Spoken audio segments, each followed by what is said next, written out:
നമസ്കാരം. എല്ലാ ദിവസവും രാവിലെയുള്ള പ്രീ മാർക്കറ്റ് റിപ്പോർട്ടിലേക്ക് കിടക്കാം. ഇന്ന് ഏകദേശം ഒരു 10 മണിയോട് കൂടിയിട്ട് RBIയുടെ മോണിറ്ററി പോളിസി റിപ്പോർട്ടുകൾ പുറത്തു വരും. ഇന്ത്യൻ മാർക്കറ്റ് സൂക്ഷ്മമായിട്ട് വെയിറ്റ് ചെയ്യുന്ന ഒരു ഈവൻ്റാണത്. കൂടാതെ തന്നെ നാളെ ഡൽഹിയുടെ ഒഫീഷ്യൽ ഇലക്ഷൻ്റെ റിസൾട്ട് വരും.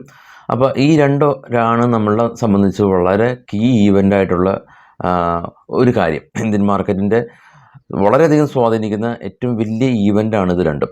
ഗ്ലോബൽ മാർക്കറ്റിലേക്ക് നോക്കുകയാണെങ്കിൽ US നിന്ന് നോൺ ഫാം പൈറോൾ ഡേറ്റ വരുന്നുണ്ട്. US മാർക്കറ്റ് കഴിഞ്ഞ ദിവസം ആമസോൺ ഏകദേശം ഔട്ട്ലുക്ക് നെഗറ്റീവ് ആയതുകൊണ്ട് 4% ഫോള്. US മാർക്കറ്റ് മിക്സ്ഡ് ആയിരുന്നു. യൂറോപ്യൻ മാർക്കറ്റിലേക്ക് നോക്കുകയാണെങ്കിൽ ഇൻട്രസ്റ്റ് റേറ്റ് കട്ടുകളെല്ലാം തന്നെ യൂറോപ്യൻ മാർക്കറ്റ് ഇന്നലെ വളരെ പോസിറ്റീവായ രീതിയിൽ ക്ലോസ് ചെയ്യാനായിട്ട് സാധിച്ചിട്ടുണ്ട്. എയർടെൽ, ITC തുടങ്ങിയ ബ്രിട്ടാനിയ തുടങ്ങിയ കമ്പനീസിൻ്റെ റിസൾട്ടുകൾ വന്നു കഴിഞ്ഞു.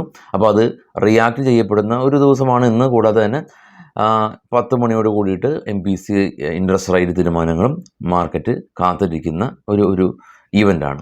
ഗ്ലോബൽ മാർക്കറ്റ് നോക്കാം. ഏറ്റവും താഴെ കാണാം നാസ്ഡാക്ക് പോസിറ്റീവായിരുന്നു, എന്നാൽ ഡോ നെഗറ്റീവിൽ അവസാനിച്ചു.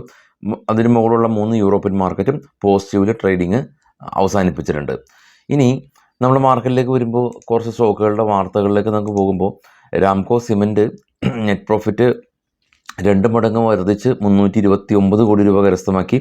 അപ്പോളോ ടയേഴ്സ് കമ്പനി നെറ്റ് പ്രോഫിറ്റിൽ 32% ഇടിവ് ഉണ്ടായി. 497 കോടി രൂപയിൽ നിന്ന് 337 കോടി രൂപയിലേക്ക് പ്രോഫിറ്റ് കുറഞ്ഞു. PE ഇൻഡസ്ട്രീസ് കമ്പനി ഇവർ 16% നെറ്റ് പ്രോഫിറ്റിൽ കുറവ് രേഖപ്പെടുത്തി 372 കോടി രൂപയാണ്. 448 കോടി രൂപയിൽ നിന്ന് പ്രോഫിറ്റ് 16% കുറഞ്ഞു. സൊമാറ്റോ കമ്പനി വളരെ സുപ്രധാനമായിട്ടുള്ളൊരു തീരുമാനം എടുത്തിട്ടുണ്ട്. ഇപ്പോൾ ഫേസ്ബുക്കിൻ്റെ പേര് ഫേസ്ബുക്കിൽ നിന്ന് മെറ്റയിലേക്ക് മാറിയതുപോലെ തന്നെ സൊമാറ്റോ അവരുടെ കമ്പനിയുടെ പേര് സൊമാറ്റോയിൽ നിന്ന് ഐഡൻറ്റിറ്റിയിലേക്ക് മാറുകയാണ്. ഐഡൻറ്റിറ്റി അല്ല, എക്സ്റ്റേണൽ എന്ന് പറയുന്ന എക്സ്റ്റേണൽ ലിമിറ്റഡ് എന്ന പേരിലേക്ക് മാറുകയാണ്. NCC കമ്പനി കൺസ്ട്രക്ഷൻ കമ്പനിയാണ്. Net profit 12% year on year കുറവുണ്ടായി. അവർ ഇത്തവണ 193 കോടി രൂപയാണ് കരസ്ഥമാക്കിയത്. Cochin shipyard 27% year on year net പ്രോഫിറ്റിൽ കുറവുണ്ടായി. 244 നിന്ന് 177 കോടി രൂപയിലേക്ക് ഇത്തവണ പ്രോഫിറ്റ് കുറഞ്ഞു. ഓറബിൻ്റെ ഫാർമ 10% പ്രോഫിറ്റ് കുറഞ്ഞു. 936 കോടി രൂപയിൽ നിന്ന് 845 കോടി രൂപയിലേക്ക് പ്രോഫിറ്റ് കുറഞ്ഞു. ITC നെറ്റ് പ്രോഫിറ്റിൽ 7% കുറവുണ്ടായി. 5013 കോടി രൂപ. സിഗരറ്റ് ബിസിനസ് എല്ലാം തന്നെ എന്നാൽ വർധനവ് രേഖപ്പെടുത്തിയിരുന്നു. സിഗരറ്റിൻ്റെ ടാക്സ് കഴിഞ്ഞ ബഡ്ജറ്റിൽ കൂട്ടിയിരുന്നുമില്ല. ബ്രിട്ടാനിയ നെറ്റ് പ്രോഫിറ്റിൽ 5% വർധനവുണ്ടായി. റവന്യൂ 6% വർധനവ്. Bikaji food company year on year ഇവർ 14% റവന്യൂ വർധനവ് രേഖപ്പെടുത്തി. Sobha realty company net profit 21 കോടി രൂപയാണ്. 44% വർധനവ് രേഖപ്പെടുത്തി. Gulf Oil lubricant company 21% net profit ഉയർന്ന് 98 കോടി രൂപ കരസ്ഥമാക്കി. 80 കോടി രൂപയിൽ നിന്നായിരുന്നു പ്രോഫിറ്റ് വർധനവ് രേഖപ്പെടുത്തിയത് കഴിഞ്ഞ തവണയിൽ നിന്ന്. GMM Pfaudler company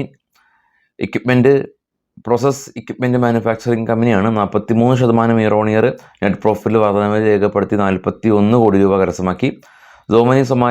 Somani ceramic company 58% net പ്രോഫിറ്റിൽ ഇടിവാണ് ഉണ്ടാക്കിയിട്ടുള്ളത്.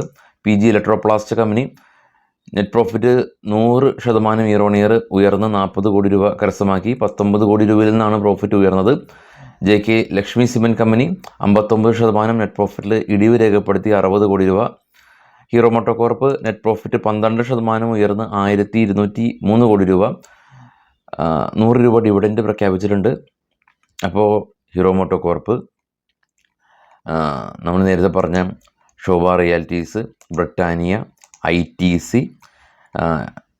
സൊമാറ്റോ, ഈ നമ്മുടെ എയർടെലിൻ്റെ റിസൾട്ട് ഇന്നലെ നമ്മൾ ഡിസ്കസ് ചെയ്തു. ഇതെല്ലാം തന്നെ മാർക്കറ്റിൽ ഇന്ന് റിയാക്ട് ചെയ്യപ്പെടുന്ന കാര്യങ്ങളാണ്. കൂടാതെ MPCയും ഇനി US നോക്കുകയാണെങ്കിൽ നോ ഫാം പേറോൾ ഡേറ്റയും ഒക്കെയാണ് വലിയ ഈവൻറ്റുകൾ. എനിവേ നമ്മളൊരു ബൈ സെൽ റെക്കമെൻഡേഷനും ഒന്നുമില്ല. ഇത് മാർക്കറ്റിൽ ലഭ്യമായ പബ്ലിക് ന്യൂസുകൾ ഞങ്ങൾ നിങ്ങളായിട്ട് ഷെയർ ചെയ്യുന്നു എന്നുള്ളതാണുള്ളത്.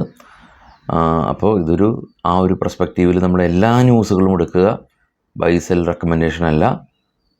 Thank you.